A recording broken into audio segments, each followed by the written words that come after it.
Welcome to Why Can't We Be Friends? This is a partnership between Dell Medical Community Initiatives and GTX Connect, formerly known as Southeast Georgetown Community Council. We are here tonight with our program topic of anti-Semitism, what else is new? We have got three wonderful panelists joining us here tonight. And my name is Kelly McGinty. I'm one of the producers with Why Can't We Be Friends? And I'm happy to be here tonight for this program as well. And I'm going to go ahead and explain the format, which is basically we're going to have our panelists introduce themselves here shortly. And then we're going to take a quick poll to see where everybody's tuning in from currently. And then we're going to get started with the questions that are available through the Slido app. If our other producer wants to go ahead and put that poll link in the chat, if it's not already there, it actually might already be up there if you scroll up. Everyone who's here can go to the Slido link. You can review the questions. You can vote for questions, and you can still submit questions. So it's not too late to go ahead and submit questions or vote for questions that you would like to be asked this evening. And yes, especially the voting. So the way the voting works is the more people who vote for a question, it'll push that question up to the top, and I'll know that it's a popular question that people would like to hear some feedback on. So that's how that works. And with that, I'm going to go ahead and ask our panelists to go ahead and introduce themselves. Leora, if you'd like to go first, and then maybe Adina, and then finally Rachel. And Rachel, when you go, don't forget to unmute yourself. No. I'm Laura Klein Plunkett. I live in Georgetown, and I am Jewish. My name is Adina Trobe. I'm a junior here in Austin at the University of Texas, and I'm also Jewish. Hi, my name is Rachel Sassin. I graduated from the University of Texas in 2018, and I'm also Jewish, working for a Jewish organization currently. Okay, great. Thank you, ladies. And I'm going to go ahead and pop over to the Slido. I'm going to hit the polls app thing. Well, everything's an app to me. And now I'm going to go ahead and share my screen. And so what we're going to do is, as people answer this question, we'll be able to see where people are saying that they're tuning in from. So if you will go into the chat button at the bottom of your Zoom screen, if you hit that and then hit the poll app, it will open up to this, and it's just a one-word poll. You're just telling us where you're viewing from, and then it'll populate on our little word bubble cloud over here.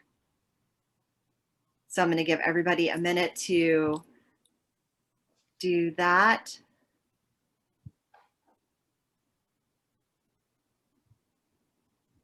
We have a lot of folks from Georgetown. Somebody actually put in Sun City.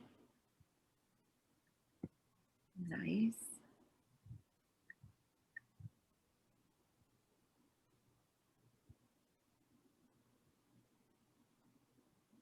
Got a. Kelly, next time maybe we should give a prize for the person who views in from the furthest distance. I know. I'm looking at Rochester, New York right now, thinking they should get 2 T-shirts. No.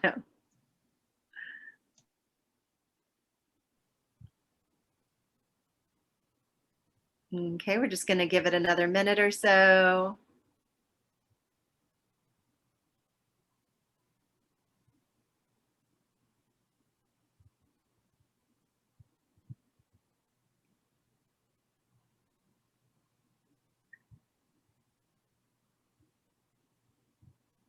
All right, well, thank you everybody for sharing where you're tuning in from.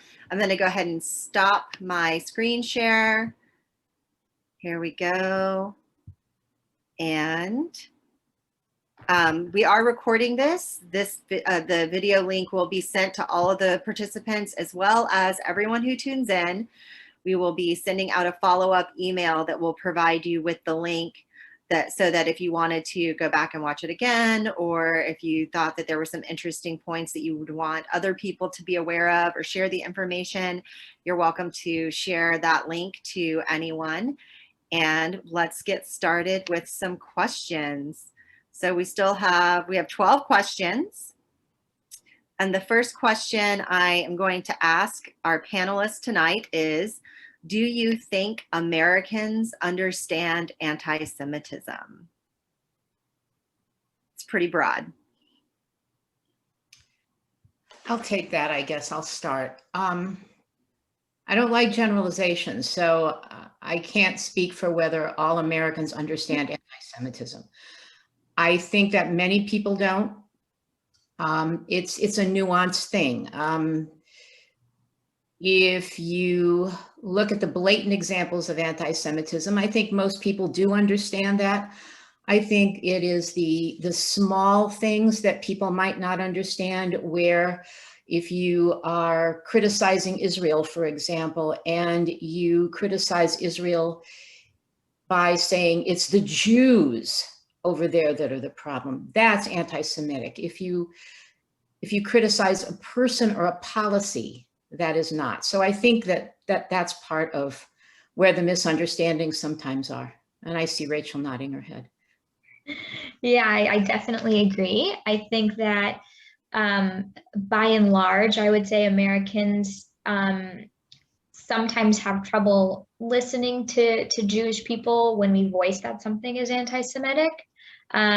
Similar to how you shouldn't tell a person of color that's something, oh, that's not racist. The same thing occurs with anti-Semitism, but I think it's easier for people to sometimes deny anti-Semitism or deny when Jews say they are experiencing it. So just like all people facing oppression or prejudice, like listen to them when they're voicing that something is not good for them or harming them. So I think that's super important. And I would say that as long as you're open and willing to understanding other people's stories and listening when they do say something is anti-Semitic, then that's helpful in understanding anti-Semitism as a whole. I would agree with what you guys both said, but also add the fact that I think people, when they think of anti-Semitism, they think of like white supremacy. They don't understand that like anti-Semitism comes from all sides of the political spectrum, that it can come from anyone of any color, and it can be directed towards any Jew of any color too. And then we don't all look the same, we don't all act the same, and that is definitely like a stereotype that we do face.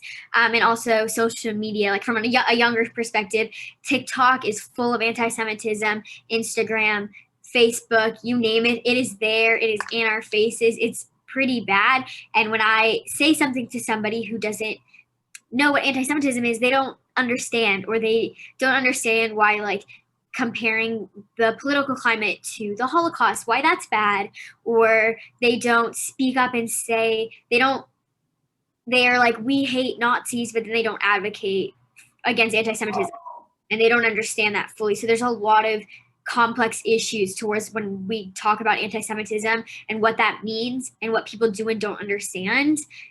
People don't understand that it is very complex in the same way that other types of xenophobia are complex. Okay, great. Thank you. So my dog occasionally does bark at people in the background. Hi, Zoom. Thanks, Zoom. But most of the time it's not too distracting, so hopefully it won't be a problem. So it looks like people started voting on some of these questions, which is wonderful. That makes my job so much easier.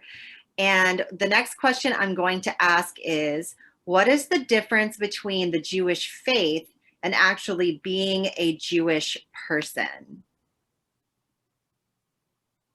That's a big one too. Yeah, they don't mess around in this Zoom room. So I can start and everyone, of course, fill in. I think something that I really appreciate about Judaism is that the Torah and then the laws of Judaism, it's really open to a lot of interpretation and questioning what laws mean, questioning what's written in the Torah. There's tons and tons of commentary. So it is really amazing that we can really, it's not a blind faith. It is really one that fosters questioning and fosters your own sort of interpretation and connection to what laws and what practices fit you best. And I think that's why there is such a diversity among how Jews practice, you know, from a spectrum of Orthodox all the way down to Reform or Reconstructionist. There's 4 or 5 what we call streams in Judaism. And being a Jewish person is embodying however you interpret what has been given, you know, in our faith. So traditions, customs, it's all what you want to make of it. And a beautiful part is that you're always Jewish. Judaism it's in your blood, it's in your soul. So it's not based on a belief system. Whereas if, you know, you can be an atheist and be Jewish. You can be, my mother was Hindu and converted to Judaism. There's so many different ways of relating to your own Jewish identity. So I think that's why Adina mentioned, like, Jews are all across the spectrum, look all different sorts of way. And that's something I really value. I think that a hard thing for a lot of people to understand is that we are somewhat unique as Jews because we are both a people and a religion, and it's somewhat indivisible, although you can, as Rachel said, you can be ethnically Jewish and not practice Judaism. So that's a difficult thing for a lot of people to wrap their heads around, and that also kind of falls into the anti-Semitism issue, because you don't always know who you're addressing. You may assume that they're not Jewish, but they could be. So it creates some confusion for a lot of people. Yeah, I'm going to add on to that.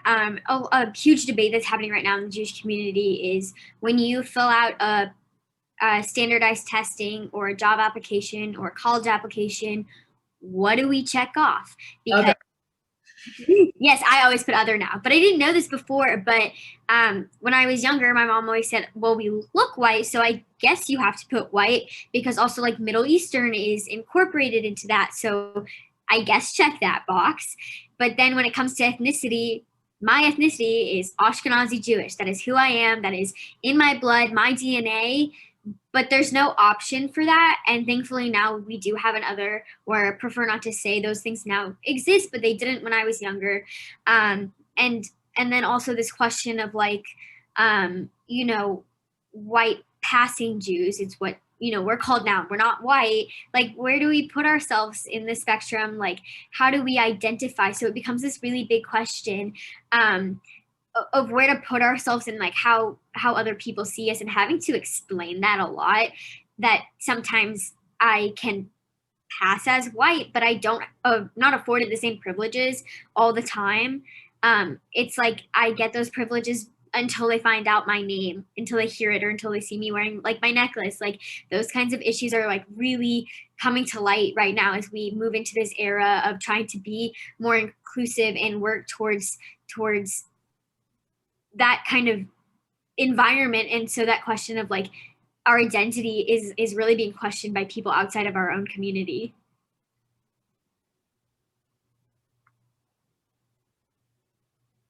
Oh, you're muted. Okay, there we go. Let me go back over here. Thank you so much. So what are the biggest challenges for Jewish people in this country from your perspective? Oh, God. I know. Depends who you ask. Right? Yeah. I was really interested in what Adina was just saying about the checking of the boxes, because I just wouldn't have, of course, you know, I wouldn't have thought of that as being something. But I'm a white woman, so, you know, why would that's just been so easy for me to check that box my whole life. So I think that that's really interesting. But if somebody wants to try to tackle a piece of that question, or maybe something that's the top thing you can think of? I think I'm gonna build on Adina's comment, because that's been a challenge for me. In my life, I have come from a time growing up where I wasn't white. Jews weren't white until maybe the late 60s, 70s, at least where I lived. And then we were white. And now we've come full circle to the point where we're not again. And we're perceived as white, and therefore it's a problem, and it's become our problem. So I think that is one of the biggest issues, is how we identify to ourselves, but also how other people identify us. And we're lapsing back societally into an us-them kind of environment that doesn't really work well for Jews and a lot of other minorities. And I think people forget that we are very much a minority in this country. And people think there are a lot more Jews than there are. So that's also a problem.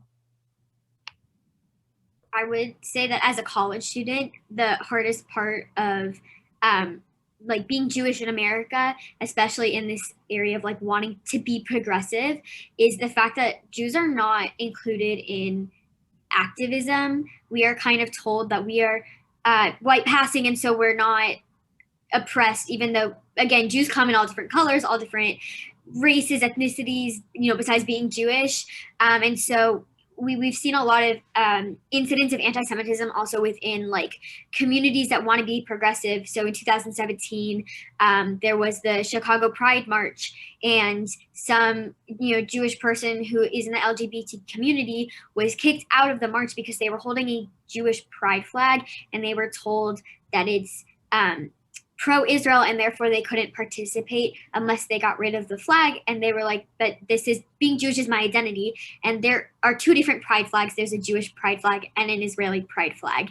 And so the fact that like this person tried to argue or defend the flag as being a Jewish pride flag and was thrown out, has been something that was kind of like, wait, but the LGBT community is supposed to be an inclusive space, but then they're not including Jews that identify that way.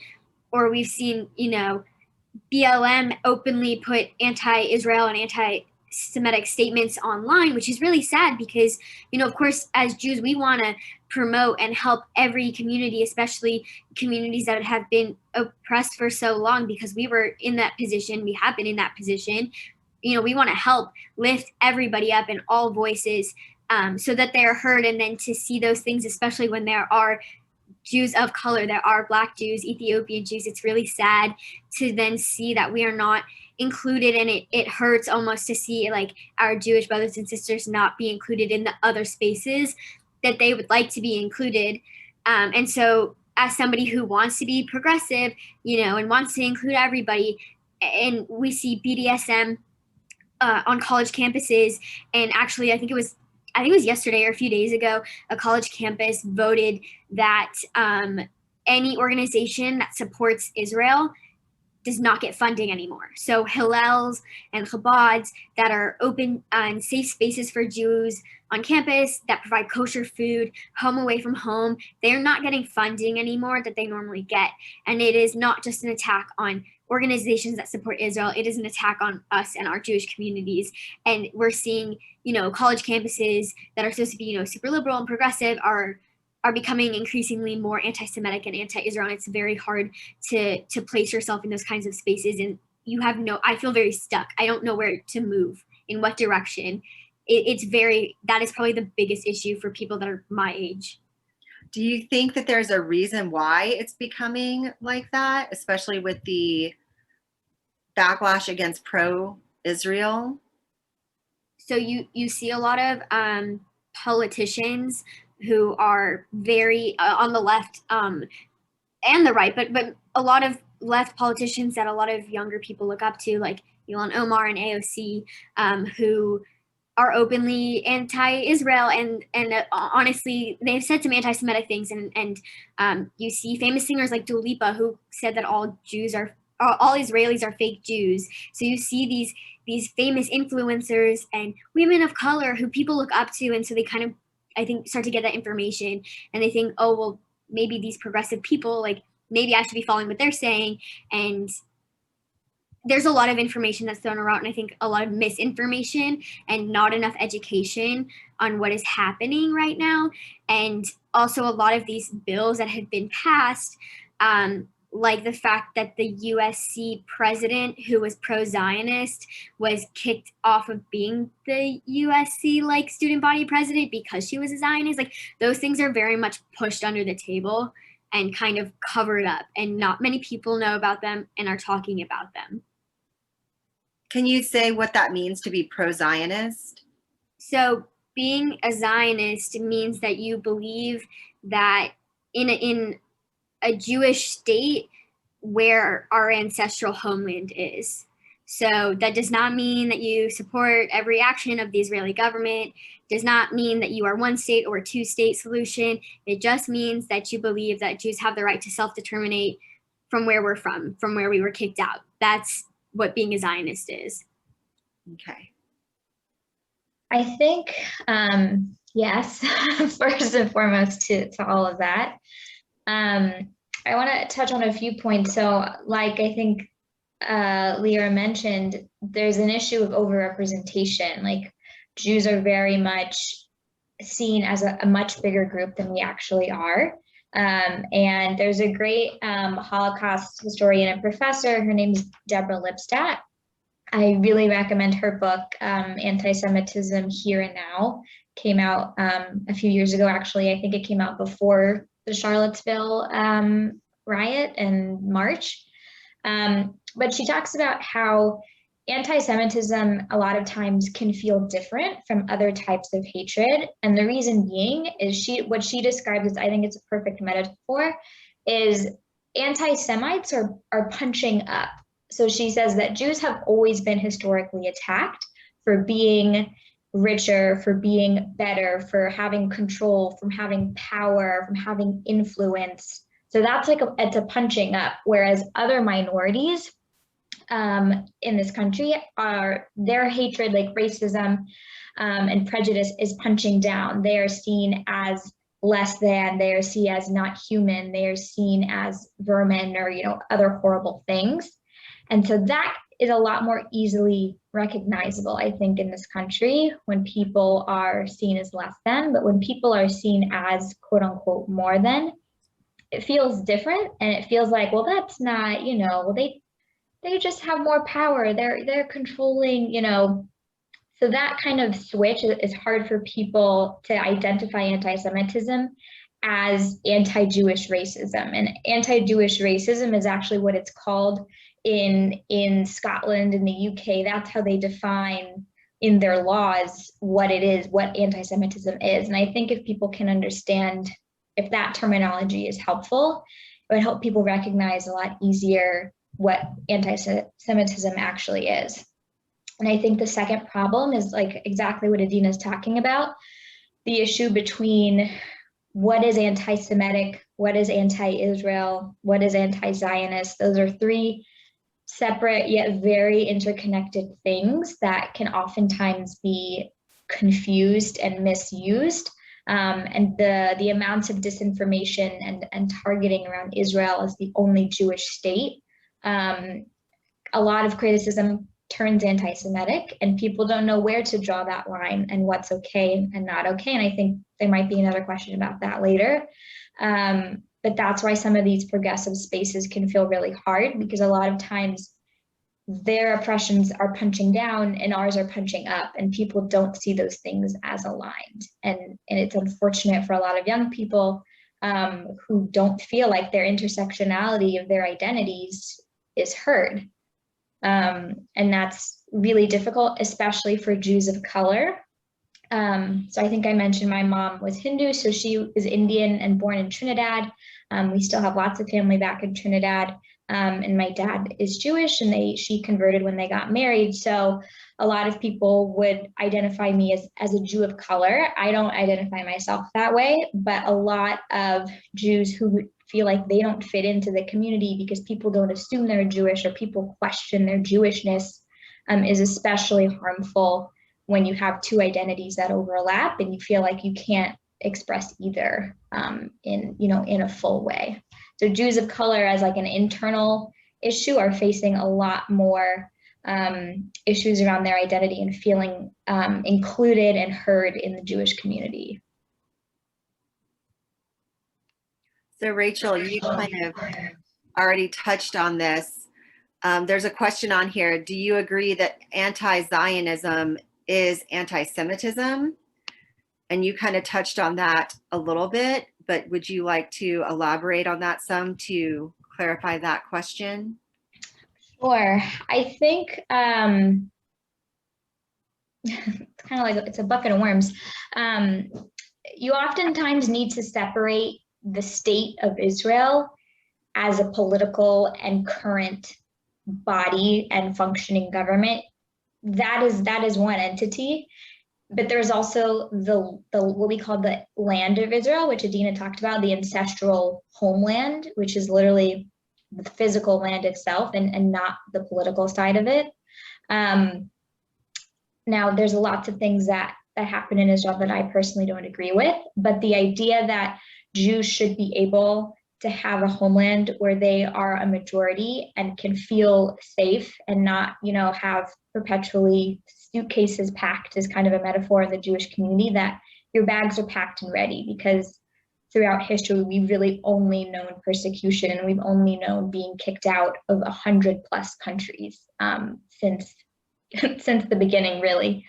So I think anti-Zionism, denying the right of Jews to self-determine, to me, is anti-Semitic. Now, I think Jews have different opinions, and what's anti-Semitic to me may not be anti-Semitic to someone else, so I don't want to speak for everyone. But personally, I think it is very difficult to express an opinion and something that is anti-Zionism or denying Jewish people the right to a homeland that is not based in anti-Semitism. So I think it's like overlapping circles, like in a Venn diagram.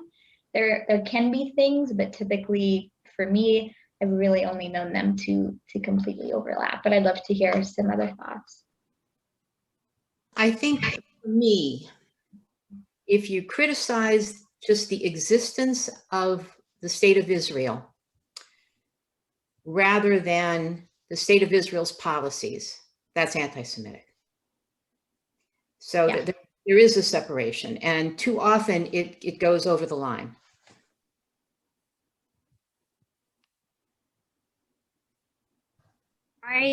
So my grandfather's Israeli, and so he's the son of Holocaust survivors. So for him, Israel was kind of, and for me, it's always been like this kind of thing that I think I see Israel differently than the average American Jew, because I have a very strong connection to the country. And so for me, part of identifying as Jewish is including Israel into that identity. And so for me, it's a lot harder to separate criticism of Israel and like anti-Semitism. I mean, obviously there's a difference between, criticizing the government and criticizing Israel, but at the same time, if you look at like the UN sanctions, there's like 93 sanctions against Israel and 2 against North Korea.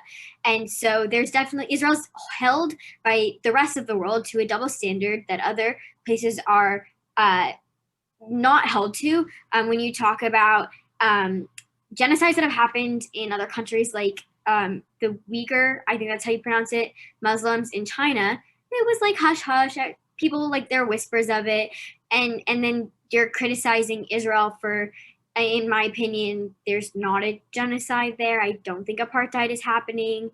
And my dad's from South Africa, and so he saw firsthand, and my grandfather, they fled South Africa because of apartheid. And so for me, it's kind of like a head scratch. I'm so confused by the rest of the world and how they view, this country that I love so much. Growing up, going to Zionist youth camp, like for me, this was a huge part of like my Jewish identity. It's really hard to separate the two. And so I think that they're like Rachel said, like very, very connected, and it's hard to separate them. I mean, 95 to 97% of Jews in the world believe in Israel. They believe in a Jewish state. That doesn't mean they agree with the government, but it's really hard when, your whole community agrees with this country and wants this country to prosper and survive. It's really hard to then say that any type of criticism towards a Jewish state existing is not anti-Semitic. And then there's the other hand is like, well, even if Israel was not in the location that it was in, if it was in any other location, in my opinion, it would still be criticized. It would still be put down because it is a Jewish state. And that is really where it comes back to, is that a lot of the criticism and things that exist are because it's a Jewish state and not because people actually disagree with what is happening there. Okay, I'm going to go back into the Slido. There's a question here. Why do people say that Jewish people own Hollywood or the media?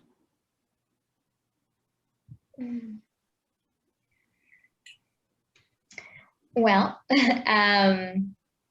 I think just the topic of this call, called like "What's New," sheds a lot of light into the answer to that question. Like we mentioned before, Jews are very much overrepresented in a lot of fields, and not in a negative connotation, in a way of Jews have had to work their way to the top, and they have been called sneaky and powerful and rich every single step of the way. So I think it comes down to there's a lot of Jews who work in Hollywood and media. Does that mean they exert any more control than anybody else?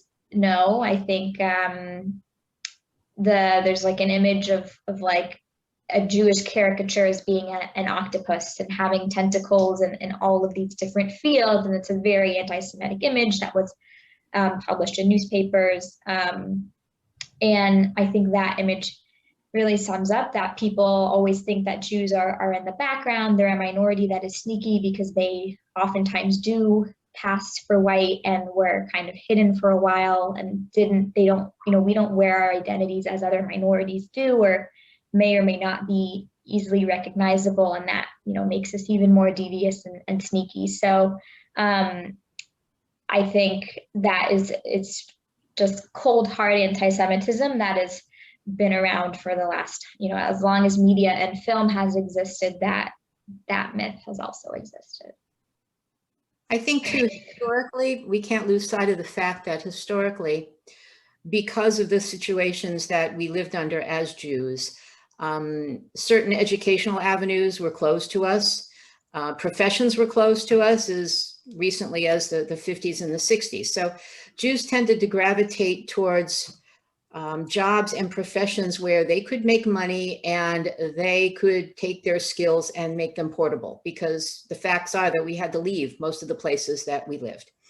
So Jews gravitated to things that they didn't require public approval for. They didn't have to depend on the white Christian community to give them an opportunity. They made their own. And once a family gets into a profession, as we know, people tend to stay in that profession, particularly if it's lucrative. So there are a lot of historical reasons why Jews are overrepresented in many, many parts of society. And education has always been a value to Jewish families. Jewish families would spend their last dimes to educate their children rather than feed their family except on Shabbat. So succeeding, education, all of these were things that have been ingrained in Jewish families, Jewish tradition and Jewish heritage for generations. I think so. There's a lot of Jewish comedians, and there's definitely an overrepresentation, like Rachel said, but like specifically in comedy, because a lot of comedy was, one, taken from Eastern Europe, and two, it was a way a lot of Jews started the kind of this movement of American comedy because they were kind of self-degrading themselves. I don't know what the right word is. They were making fun of themselves, and people thought it was funny, and so they started, comedy in America, and that kind of blew up. So definitely, I think there is an overrepresentation because a lot of those Jews that came over started that kind of movement, and so now you see people like Adam Sandler and those kinds of, and he's not like the biggest comedian, but like you see a lot of like Jewish comedians, and I'm blanking on her name right now, but there's very famous Jewish comedian, and I can't remember her name, but you see definitely an overrepresentation there. And in my opinion, I believe that we took over Disney a little bit because Walt Disney was a famous anti-Semite, and we were kind of like, that's not happening in our world. So you definitely see a lot of like famous actors that have worked for like Disney or Marvel Disney, like Scarlett Johansson, and her husband who works on SNL, like more comedy. And so I think that a lot of times people were like, a lot of Jews went into comedy and went into Hollywood to try and change the perspective of how Jews are portrayed and kind of change the way that we're seen by the rest of the world. And I think that also plays a huge part into why people think that Jews are very present in Hollywood. But if we really did run Hollywood, there would not be anti-Semitism that exists in movies and TV shows or represented on social media. Like that wouldn't exist if we really truly were in charge of Hollywood. Or the media. Yeah. Because the arts weren't closed because that was a lesser profession. So like Laura said, we were able to scoot in. So let's see. I think it was Adina that hit on this earlier.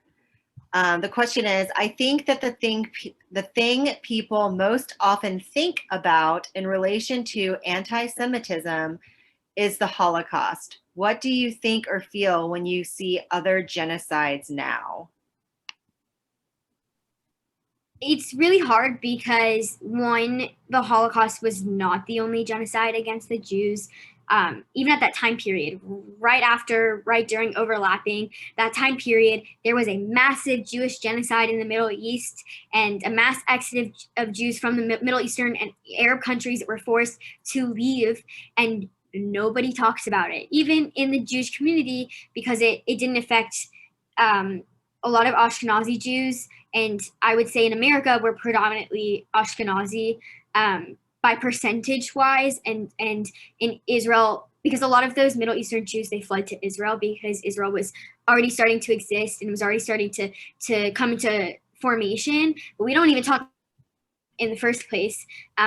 We don't talk about all the other genocides that have happened in Russia during the Black Plague. And so it's really hard for me to see other genocides happening. And it's really complicated. I explain Ashkenazi Sephardi. So there's a lot of subcultures within Judaism. So Ashkenazis from, the Middle East or Russia, and Sephardic Jews. You have Western Sephardics from Spain and Greece. And then you have Eastern Sephardics that are originally from Spain that eventually got kicked out and went to the Middle East. You have Mizrahi Jews whose families stayed in Israel after the fall of the Second Temple. You have Ethiopian Jews.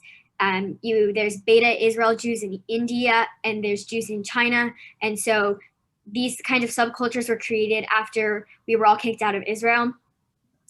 And so they all have kind of experience their own genocides and their own types of oppression. And so when the Holocaust is spoken about, it's really hard to talk about it because it did affect a lot of Sephardic Jews as well in Italy and in Spain. But we have to understand and we have to recognize and we have to talk about that we have also experienced other genocides and other subcultures of Judaism. And you also see, I talked about like the Uyghur Muslims in China, their genocide was horrible and awful. And I wish that we would have stepped in and done something to help. But it's really hard for me and one person to say something. And it's also really hard when people compare it to the Holocaust, because I personally believe that no two genocides and no two people's experiences should be compared to each other because it downplays one side or the other. And we should acknowledge what those people are going through and what they're really experiencing, because it's just not fair. And I had to explain this to somebody that I work with. I'm on like the exec board for all of Greek life at UT and the diversity and inclusion chair. didn't understand why it wasn't okay to say that this was a modern day Holocaust. Yes, it's a genocide. Yes, it's horrible. Yes, the numbers are so awful and they're almost as bad, but we can't compare the two. It's just not right. It's not right to compare Holocaust to this slavery of Black people in America. It's not okay to compare anything to anyone's tragedy. I think it's really sad that people try to compare those two things. So if somebody were to say something like, replace the word Holocaust with the word genocide, like this is a modern day genocide, that would be less offensive than specifically referencing the Holocaust. In my opinion, yes. And I don't even, when you're comparing one genocide to the Holocaust, it's not just disrespectful to the Holocaust and survivors and those who died. It is also disrespectful, in my opinion, to that other genocide as well. Right. I just don't think that they should be compared to each other.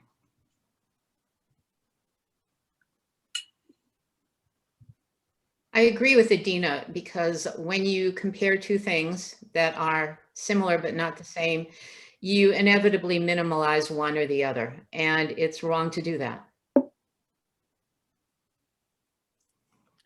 Yeah, I would also agree. I think that people maybe think they know the most, or they can picture the Holocaust more clear than other atrocities. And so they think, oh, well, if I can make this analogy, people would understand what's happening. But like they both just said, I think that's not correct. I think another really troubling comparison is a lot of times people will attempt to criticize Israel by referencing the Holocaust. So for instance, Gaza is a concentration camp is often a slogan that you see written on posters and whatnot and online. Or the Jews are now becoming the Nazis. All of those comparisons are horrific, and very easily, I think people can see how they cross into anti-Semitism, as painting Jews as the people who, their most egregious enemy.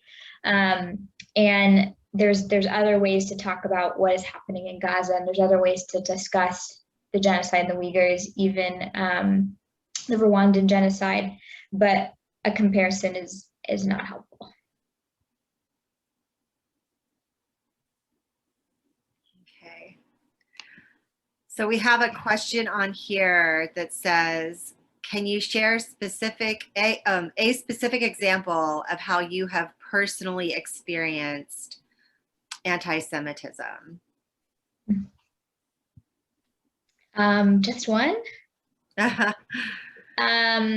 I want to kind of touch on microaggressions that I think either Laura or Dina mentioned that are hard to recognize. I grew up outside of Houston, and I was a lot of times introduced as, this is my Jewish friend, Rachel. And it's very slight. But when it's at a Christmas party and you're introducing me to your pastor, I think a bit like it kind of grates on you a little bit. And as those things kind of happen over and over, or what do you mean you don't celebrate Christmas? Which is obviously not an anti-Semitic question, but the misunderstanding that, God forbid, I didn't have a Christmas tree growing up, and the continuation of comparing Hanukkah to Christmas, and having to be like the lone Jew in my school that would speak up on all things Jewish, and like I was projected as as an educator in the 5th grade because no one knew what Hanukkah was. Not all Jews want to be spokespeople, and like painted as the one Jew who you can ask all your Jewish questions to. As a Jewish professional now, I love it, and that's my role. But not as a kid in elementary school. That wasn't too fun. So I will tell you, I had a job once when I was younger, and I had a boss who, when I did something he didn't like, would make comments. Like one example was, I did something he didn't like, and instead of telling me what he didn't like about what I did and be specific, he said, Hitler had some good ideas.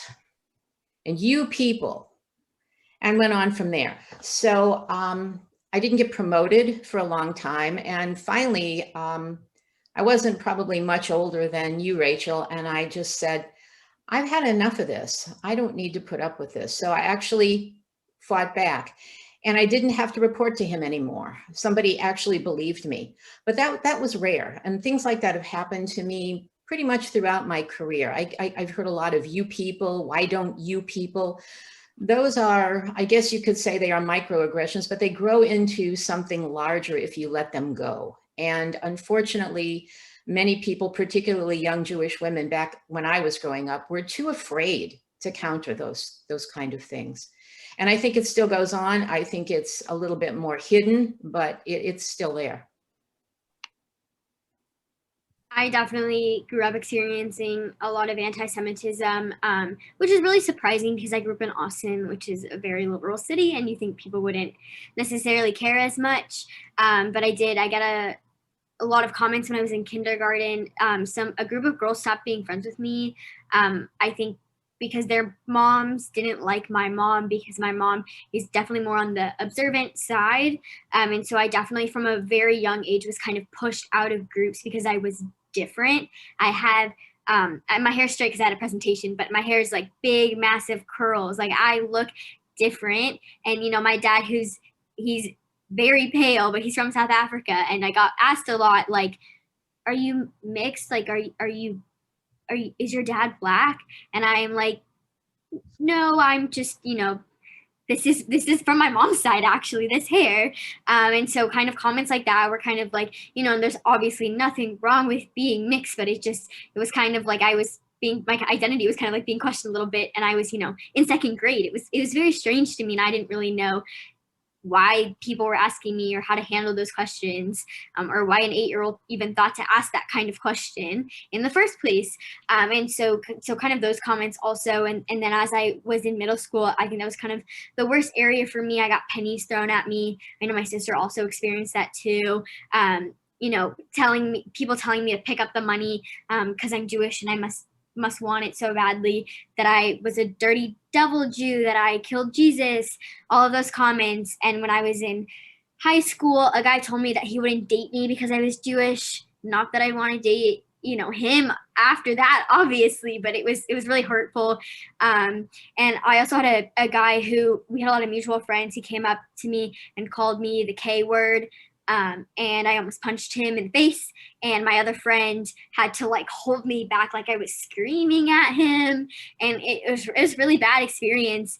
And as I came to college, I also experienced a lot of anti-Semitism as well, particularly sadly in the Greek life system.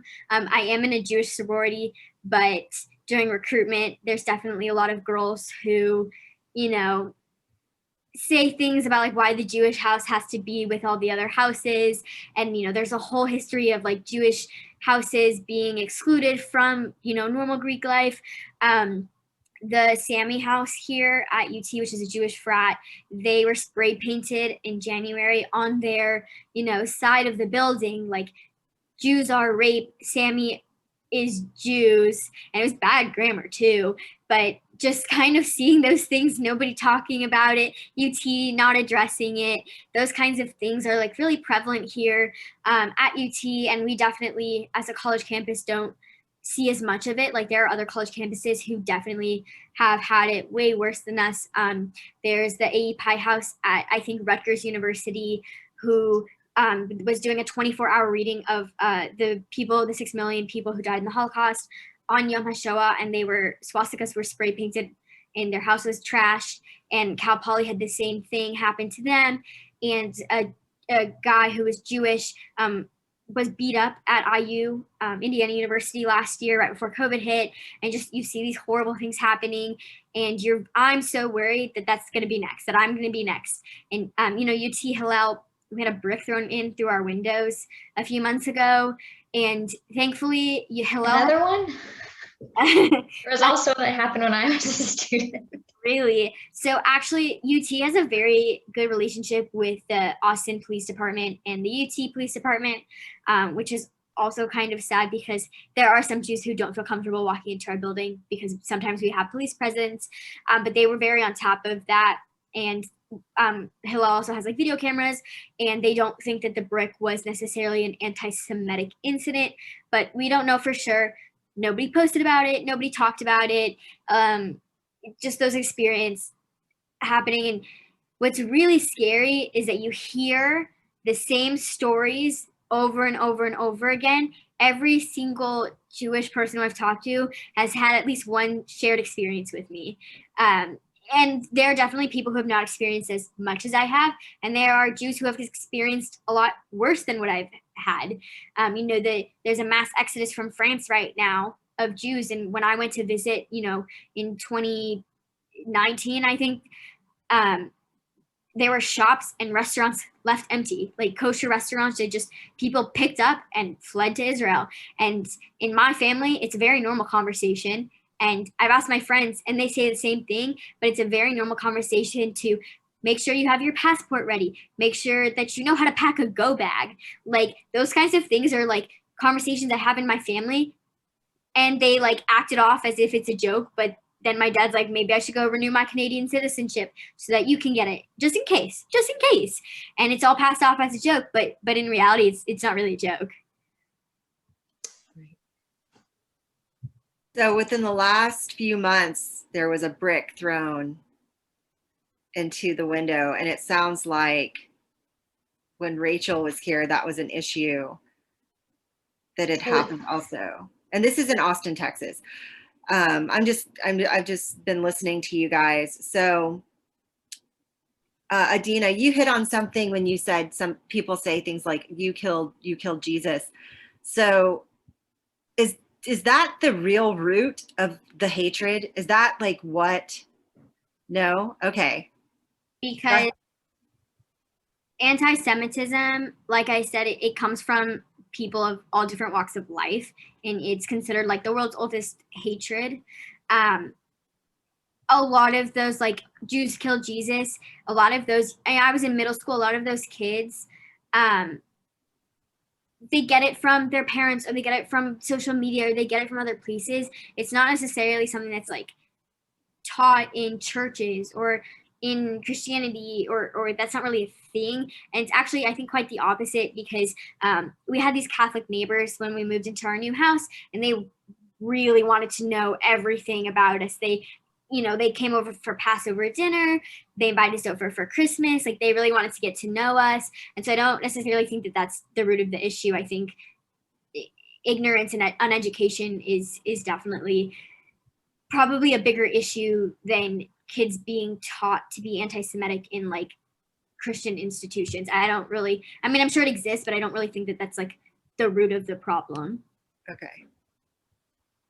I think it's definitely a refrain that I think a lot of Jews are familiar with, the accusation, but it's also, reporting on Jesus, like it was the sneakiness and like the snideness of Jews as well.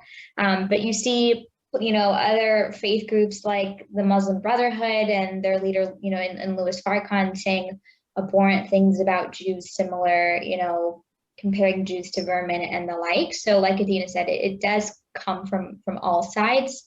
I would say Jews killing Jesus is a common thread or like misinformed view. But it comes from all over, the amount of countries that kick Jews out. And going back, the first ghetto was actually established in Italy. So it's come from everywhere. And it also goes back, if you think about it, anti-Semitism goes back to the ancient Persians, the ancient Greeks, the ancient Romans. It is the oldest hatred, and it's the first ism. So it's not something that's unique to Christianity. It's really not Jesus, although what we do see is a rise in anti-Semitism as a result of the Passion plays, for example, in Europe. So that was a catalyst for some of the pogroms, but it certainly was not the only reason. And they were not the only people to target Jews.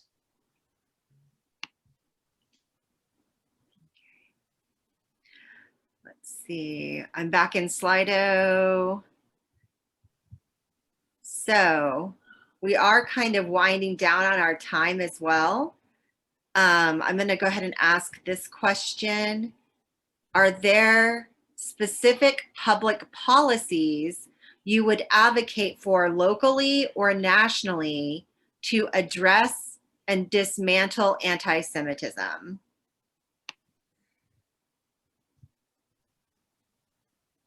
I think it starts at a level of education. I know something in Texas is mandated Holocaust and genocide education, and I know the ADL in Austin is very much involved in getting that passed. But I think we need to go further. A lot of times you mandate Holocaust and genocide education, and then you have students reading historical fiction books about the Holocaust, which I think again plays into the idea of, oh, this is a fiction book that was inspired by the Holocaust. And then you see kids, thinking swastikas are cool and drawing them in the bathroom, which is what happened to me in my middle school, because we're reading a fiction book and it is taught in that way. So I know, although the education is mandated, but also, I don't know how to end hatred. It's like we said, it's the oldest one in the book. So what can we try that hasn't been tried yet? That one definitely stumps me. I think we have to be careful too, because history has shown that legislating people's behavior doesn't work. So, and educational initiatives are great in theory, but they often promote a backlash that can sometimes be worse than what you're trying to educate and educate against and advocate for. So it's a difficult question. And I don't think that externally you can force people to get along. I think we have to understand that it's human nature for us to be tribal. It's human nature for us to see people that are different as the other. So maybe working as a society on trying to understand why we have this innate desire to make someone who's different an other, and to try to see anyone who differs in opinion or appearance or anything as like us. We have to focus on the commonalities perhaps, and not the differences so much. And maybe that'll get us a little further than more laws and more advocacy. It's just my opinion. So I actually wrote a bill proposal. I advocated on Capitol Hill against anti-Semitism, and our proposal was kind of asking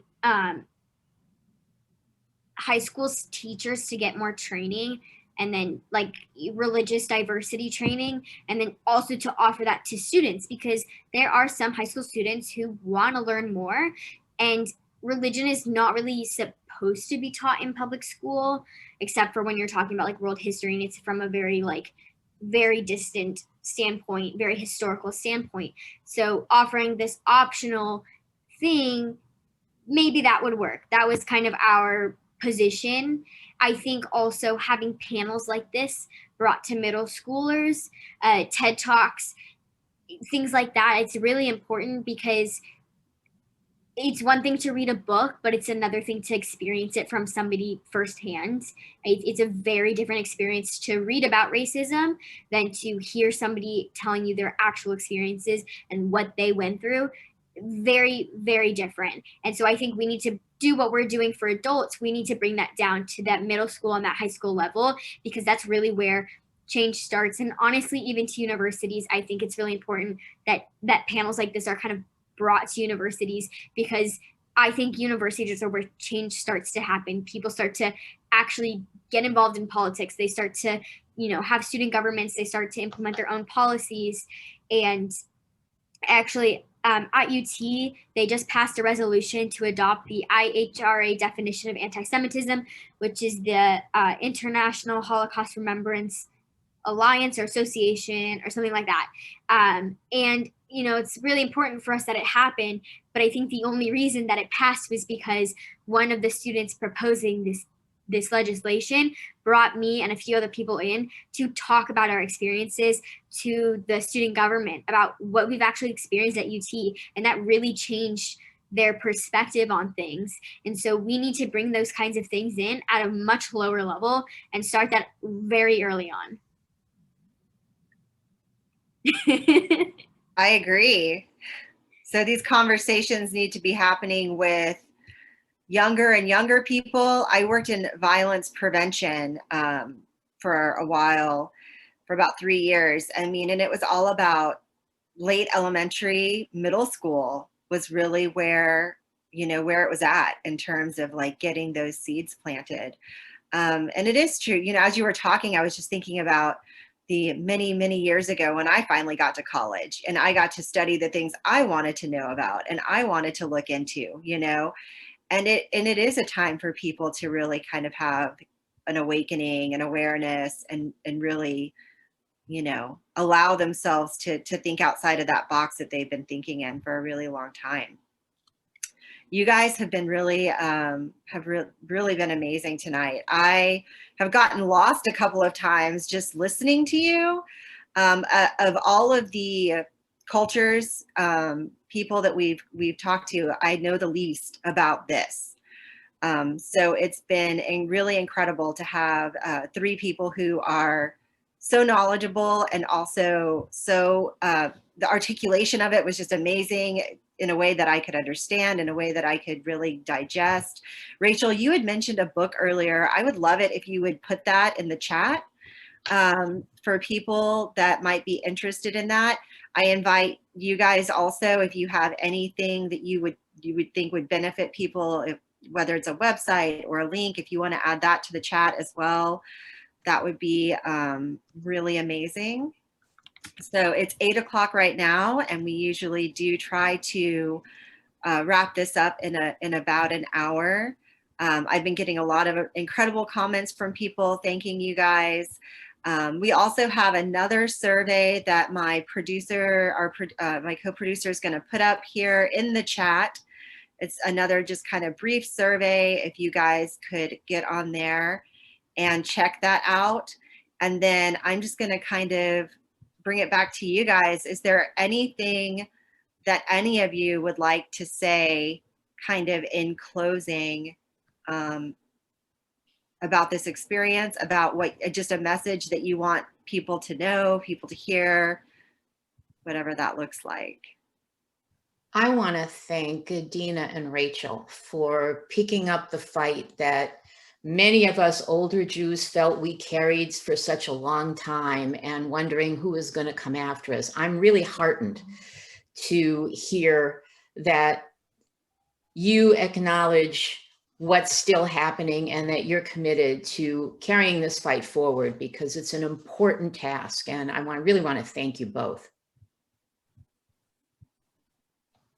Well, I appreciate that. I think it is so important. I think a lot of times I see Jewish people our age who will express, upset and a post like this, I can't believe this is still happening, like post about X anti-Semitic incident. And that's about it. And maybe that's all kind of like their engagement level is right now, but it's really about the next step forward and what are you doing to actually affect change and to actually make sure that this isn't happening in your community and preventing it if at all possible.